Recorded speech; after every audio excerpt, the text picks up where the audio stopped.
You were listening to Making It in the Toy Industry, episode number 78. Welcome to Making It in the Toy Industry, a podcast for inventors and entrepreneurs like you. And now your host, Azhelle Wade. Hey there, toy people. Azhelle Wade here, and welcome back to another episode of the Toy Coach podcast, Making It in the Toy Industry. This is a weekly podcast brought to you by thetoycoach.com. Are you ready for some toy education? Let's get into today's topic. And I've got to be honest, toy people, I cannot believe I'm 78 episodes into this podcast, and today's topic has not been on my agenda yet. Today, I am going to teach you how to be a toy designer. If you are currently a student interested in working in the toy industry, or if you're working outside of the toy industry but you're looking at a career switch, then volume up because this episode is made for you. By the end of the episode today, you will know what it takes to land an interview at a toy company, how to make a good first impression, and what employers are really looking to see in your portfolio. To kick things off, let's talk about what it takes to land an interview at a toy company. And what it takes is going to vary depending on the size of the company and the position that you're applying for. If the company you're applying for has a large, established HR department, having an optimized resume should be your number one focus. And what does it mean to have an optimized resume? Well, it means to have a resume that is stuffed with keywords that fit the job that you're applying for. This is because these big companies get so many resumes each time a new job goes up, they utilize automations to filter through them. So you want to make sure that you spend time analyzing the posted job descriptions of the job you're applying for and highlighting the keywords that keep popping up as relevant for the position. Then you want to make sure you have those keywords in your resume. If you're applying for a job that's design related, you might notice the words graphic design, Adobe Photoshop, rendering, or packaging popping up a lot. These are abilities that you've got to have to be successful at those types of jobs. So as much as you may want to fluff your resume and change around those keywords and make them something fancy or interesting, don't do it. I know from personal experience that listing something like Adobe Photoshop, Adobe Illustrator, Adobe InDesign can seem repetitive and it can take up valuable space on that single page of your resume, but each of those keywords are actually more valuable in your resume in helping it stand out than if you were to add in fluff words like excellent communicator. Now, one more note on prepping for big companies. Some of these companies might have an entire online database that frustratingly will require you to enter everything on your resume again, line by line, into separate fields. It can be annoying, but do not skip or rush through this step. If anything, this is actually an opportunity for you to include anything that couldn't fit on your resume. The one-page rule doesn't apply here because this online database is sorting you by the skills and the experience that you enter into it. So make sure you add as much relevant and impressive skills as you have into any of those online databases. And also make sure you keep that database up to date. There was a big company I worked for once, and I applied for years through their online database before finally getting a call back. It was so interesting because I remember going into that database and seeing the application I'd uploaded years prior when I was fresh out of school, only to later get a job when I was more experienced in my career and I'd been updating that database with my relevant experience.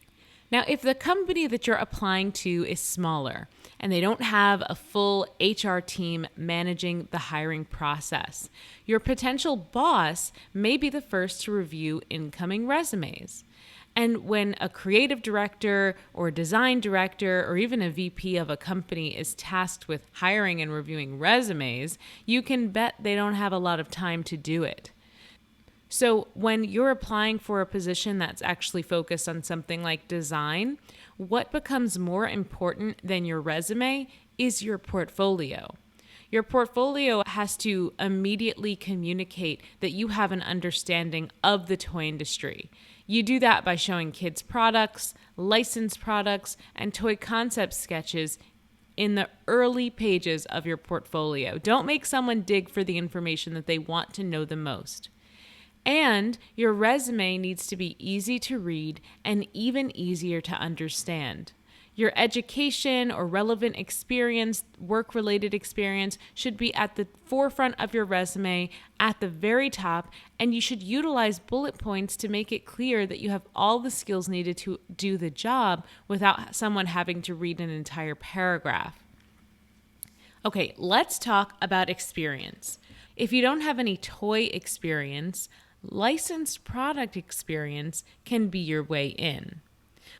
While it may be easy to create a Ninja Turtle tray, for example, because you've done it and you know it's a really simple process and you don't think that it's something worthwhile putting in your resume, but when a hiring manager sees that you've actually designed for well-known licenses, it communicates attention to detail, ability to take critique, and an excellence at meeting deadlines. Not to mention the notoriety that any well-known license brings with it if it's put on your resume.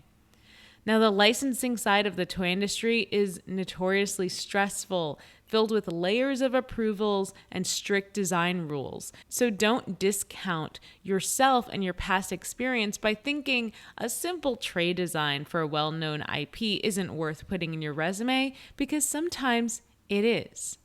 If you have any licensing experience at all, design or product development or branding, make sure you highlight that work, especially if you don't have a ton of other toy industry experience.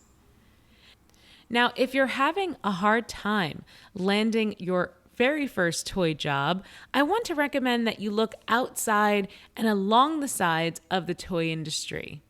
Early in my career, I set job alerts for terms like toy designer, kids products, child products, youth designer, and many more slightly related to the toy industry job titles, just looking to edge my way into the industry. Don't think that your next job has to be your last job. It's okay if your next job is just a step toward the industry. And that step could be a small step, like one where you're working with children's bath towels, or one where you're working in stationery. It can all eventually lead to the world of toys if you position yourself right and if you intentionally take projects while you're at that job that are most related to the toy industry. Now, in case you're wondering where you should be going to look for toy jobs to apply to, I'm going to give you a couple of great resources to check out. Number one, check out toyjobs.com. Toyjobs.com is a great place to start looking for jobs in our industry. What's also great about that website is they also share jobs that people have gotten by applying through their site. And the benefit of that is you can actually see what other jobs are in the industry, see what the skills and requirements are, and really design your career to make sure that you're acquiring all the skills you need to one day land your dream job. Now, I talk about women in toys often on this podcast, so another great place to go to look for jobs in the toy industry is the Women in Toys job board. You can get a discount on your Women in Toys membership if you use the code the Toy Coach. It also might be Toy Coach, so try those both out and see which works best. If you have any problems, you can contact Women in Toys and they will help you out. Next, I want to talk about how to make a great first impression, because once you land that toy interview, you did it. But once you land that interview, even for your very first meeting with HR, you want to make an amazing impression. And the best way to do that is to go in over-prepared for the interview. We have a really competitive industry, and if you want in at a corporate level, you really want in the toy world. You've got to show your level of commitment. So first thing you need to do is research the company. And I don't mean light research like Googling their name and reading the first thing comes up. I mean really research the company. If you're applying for a job at a junior level, this research is going to help you curate your portfolio to show that you fit the company dynamics and style. But if you're applying for jobs at a more senior level, having an understanding of where the business stands for the toy company you are applying for is going to come in handy when they start asking you hard questions like how you might implement global marketing budgets of $1.5 million. Okay, now you know that research is super important. Azhelle says I got to research, so you're running over to Google right now and starting to research for your next interview. But now the question is, where do you start with research? What do you look up first? Now, I like to start with a history of the company. This is a great tip, particularly for smaller companies, and the information that you actually find during your research process is going to become more and more useful as you make your way through the interview process. And that's because knowing how the company started and showcasing some knowledge of that and appreciation for what the founders of the company have built is bound to set you off on the right foot in an interview. Smaller companies in particular want to know that you want to be a part of helping them grow and scale their business for the long term. So showing an interest in researching how their company got started will express that to them. From there, you should shift your research into looking into what team you'll be applying to. Larger companies are often looking for a cultural fit, so it's going to help if you can find out either through the job posting or through deductive reasoning what team you might be interviewing for. From there, it's really important to move your research into knowing what type of products the company makes and what products do the best for their business. Toy companies have core product lines, seasonal product lines, and hero items. Get to know the core product lines. Don't worry yourself too much with the seasonal, but really get to know their core products. You can start this search on their website and then take the info that you've gathered over to Amazon.com, search the same items, and really analyze the customer reviews and the sales data that you can find there. Once you feel confident that you know their core products well and you know what sells best for them, then you're going to know what they're proud of. You're going to know their ideal product design style and their ideal product price points. And finally, and this one point of research most people don't do, but finally, you want to study the job posting and make a point to reiterate what they say they want in that job posting during your interview. Someone at that toy company spent time putting together that job posting. So many of us are so eager to apply that we scan it and we move on, but the job posting typically holds a lot of clues for what they're going to expect to see in candidates that they interview. Now, there are so many resources online for interview questions, particularly on YouTube. So you need to be going on YouTube, finding and writing down potential interview questions and performing mock interviews, practicing and practicing. There's an old mantra that my salsa teacher used to tell us: don't practice until you get it right, practice until you can't get it wrong. Make sure that you craft your interview question responses so that they communicate that you have what the job description stated that the company is looking for. And if you don't have particular experience in that area, express your passion for learning it. And if you can, showcase the ways that you've already started doing that learning. Now, I have to tell you, I have notebooks and notebooks filled with preparation notes from my many toy interviews over the years. For executive level jobs, I'd gone the length of building out entire marketing strategies and product development plans. I've scoured the internet to find commonalities between myself and my interviewer.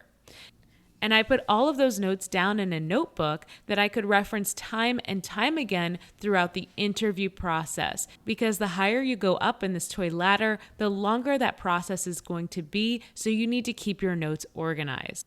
Now, I'm not saying you have to go this deep in your interview prep process, but I am saying that if this is your dream job, you've got to fight for it. Now, you may be wondering, what specific interview questions might you be asked for a toy design job? Well, if you are a member of my Toy Coach Podcast Insiders Club, I've got a special treat for you. I've created a fantastic download just for you today. Head over to your members area to grab a PDF of the top 15 interview questions you might get asked by a hiring manager when interviewing for your next toy job. If you are considering joining my Toy Coach Podcast Insiders Club, now would be a great time. Head over to club.thetoycoach.com to learn more. Finally, let's get into what employers are really looking to see in your toy portfolio. Even if you have no toy industry experience, you have got to include some toy-related work. And this can be personal work that shows your design process, and more importantly, shows that you have an eye for toyetic toy design. When looking at your toy-related work, the hiring managers at a toy company are first looking to see that your design style can match or add to what their company already creates. Style is most easily explained by the age and category of the toy. So if you're interviewing with a preschool toy company, you don't want to come into the interview with only highly detailed renderings of collectibles for the adult market in your portfolio. While this work can show your technical ability for sure, you'll want your portfolio to lead with work that shows that your style is on par and in line with that of the company you're interviewing with. Showing the process of Now, one thing people don't think is as important is showing process work. But showing the process of your work in your portfolio can be just as important as showing the final product. Now, why is that? It's because it's hard for potential employers to tell how well they will be able, or their team will be able, to work with you when all they're seeing in your portfolio is the final product. So that's where showing the process of how you arrived at your final product can set you apart as a more ideal candidate, even when you aren't the highest skilled candidate. Okay, so how do we describe process? What should you actually include when showing your design process, and how much of it should you include? Well, you should include a page or two of sketches of the concept, showing how it has evolved and grown as you experimented with different shapes and sizes and play patterns of a particular toy idea. You should include research that shows your attention and awareness of relevant trends and competitors to the product that you're developing. You should include plan drawings, which are front and back and side views of your final design with measurements. This shows your ability to prep a project to send off to a factory for production. And from there, you end with your final product rendering or a photo of a final sample of a product that you created. Every toy company is searching for the next big toy idea, or wants the next big toy idea to come from their in-house designers. So if you have a creative way of thinking or researching that generates unique concepts time and time again, highlight that. It could get you the job. Now, before I jump into my summary of today's episode, I'd like to take a quick break and give a shout out to a listener of this podcast, Lil Duck 1996. Lil Duck says, "Great content. Azhelle is a wealth of knowledge on the toy industry. She invites great and diverse guests to speak on all aspects of the toy industry. This podcast is a must for anyone wanting to learn more about toys or start working in toys. Thank you so much for that awesome review, Lil Duck. If you also love this podcast and you haven't already left a review, what are you waiting for? Whenever you submit a new review, my phone lights up, letting me know that it comes in, and it puts a huge smile on my face and keeps me motivated to keep providing valuable toy advice each and every week. Okay, let's wrap up everything we've learned today in a quick summary, and then I'm going to give you some action steps to take this week if you're looking to get a job in the world of toys. So first, we covered how to land a toy interview.